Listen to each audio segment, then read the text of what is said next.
Assalamualaikum warahmatullahi wabarakatuh. Saya Nuria Rukma, Listik Explora Medan akan menjelaskan apa itu biolistrik. Nah, untuk itu mari kita cek video kali ini. Biolistrik.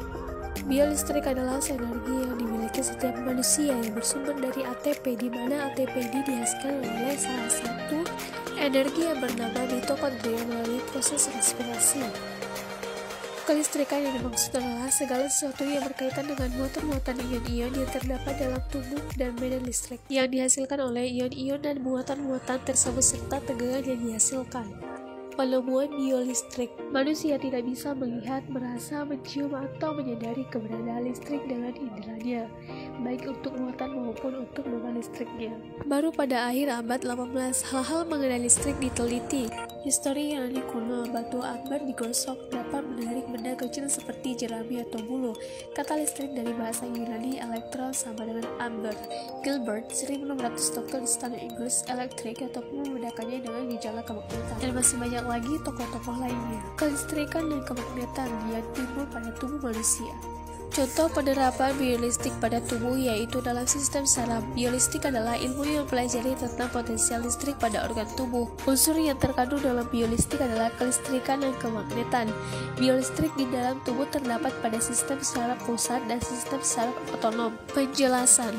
Biolistrik adalah energi yang dimiliki oleh setiap manusia yang bersumber dari ATP melalui proses respirasi sel. Hukum yang berkaitan dengan biolistrik diantaranya hukum Ohm dan hukum Joule.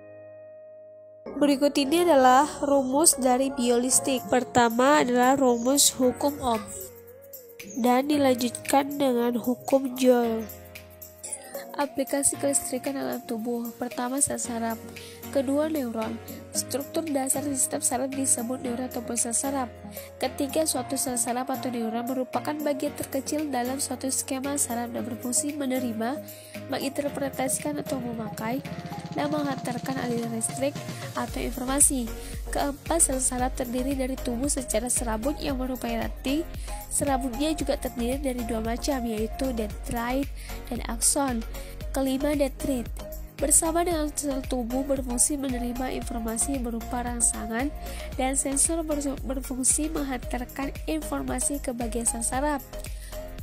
Yang terakhir, jika rangsangan yang diterima oleh dendrit atau tubuh sel pada setiap waktu intensnya berada pada ambang batas atau lebih, maka impuls saraf beraksi serta menjalar sepanjang akson. Impuls ini akan mengalir sepanjang akson dari tubuh sel menuju cabang terminal. Inilah salah satu gambar dari sel-selnya. Akson merupakan suatu salinan panjang yang tipis dan pada ujungnya terbungkus oleh suatu membran yang berisi cairan dengan nama aksoplasma. Sampainya impuls saraf pada terminal, suatu substansi saraf penghantar dilepaskan dan akan menyampaikan impuls ke penerima di sel berikutnya. Sel saraf dalam keadaan istirahat. Dalam suatu sel saraf maupun sel-sel hidup lainnya, membran sel mempertahankan kondisi di intraseluler yang berbeda dan lingkungan ekstraselulernya. Setiap sel saraf menghasilkan sedikit ion negatif tepat di dalam sel dan juga ion positif tepat di luar membran sel. Kelistrikan otot jantung. Sel membran otot jantung atau miokardium sangat berbeda dengan syaraf dan otot bergaris dalam keadaan potensial istirahat. Dilakukan rangsangan, maka ion-ion natrium akan masuk ke dalam sel dan setelah tercapai nilai ambang akan timbul depolarisasi.